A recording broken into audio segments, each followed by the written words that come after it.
Have you ever thought about whether or not the Bible actually gives us a guideline on how we as Christians should vote?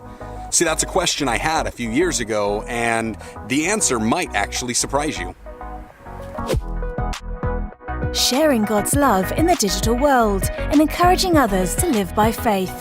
This is Joshua Verwers. Hey y'all, welcome back. This is Joshua Verwers, and I am so glad that you could join me here on the channel today. If you're new to this channel,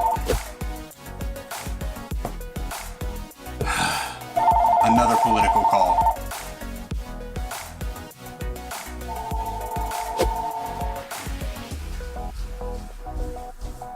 Dad, they're unknown calling.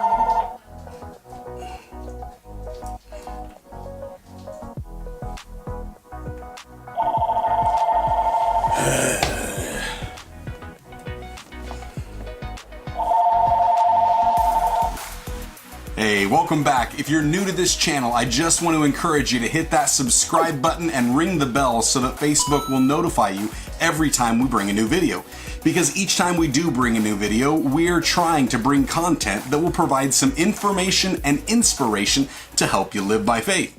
So if that sounds good, you know what to do.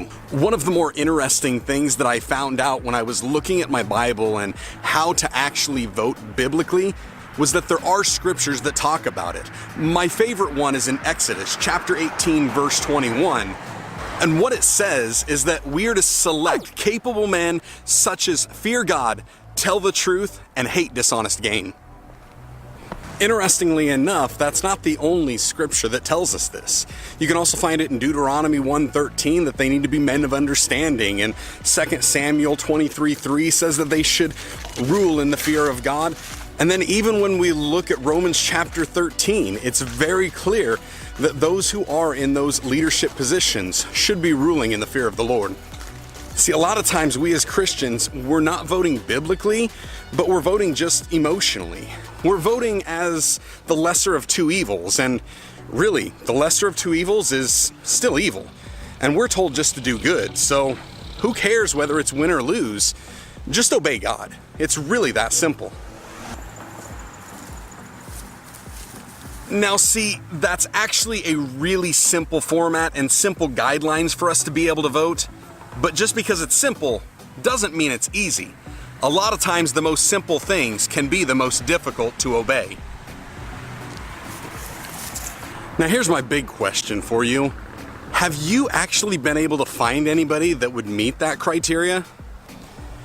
The pickings are pretty slim, and I know it's very hard to do that. At least for me, I have been able to find a few people that have met that criteria. And I tell you, when it comes to casting a vote for them, I'm overjoyed because I know that it's an obedient type of vote. But then when it comes to those moments where I've practically just had to plug my nose and look the other way while I make that check mark, man, that just does something inside me, and it really grieves me. I know that we've got a corrupt culture, we've got a corrupt government, and we've really got a corrupt generation. But just because there's all this corruption around, does that mean that we should be disobedient? Or should we strive to really live higher? Now my question for you is,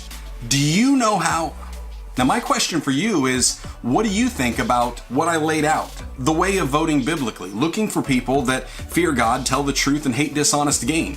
Do you think that maybe that bar is set too high? Do you think maybe it's unrealistic expectations? Or do you think that maybe that's just God's way of doing it, and we need to strive to do what He said to do? I'd really love to hear your thoughts, so hit me up in the comments section below. Now, if you found this video helpful, enlightening, informative, whatever, I just want to encourage you to hit that share button because maybe somebody you know would be encouraged by it as well.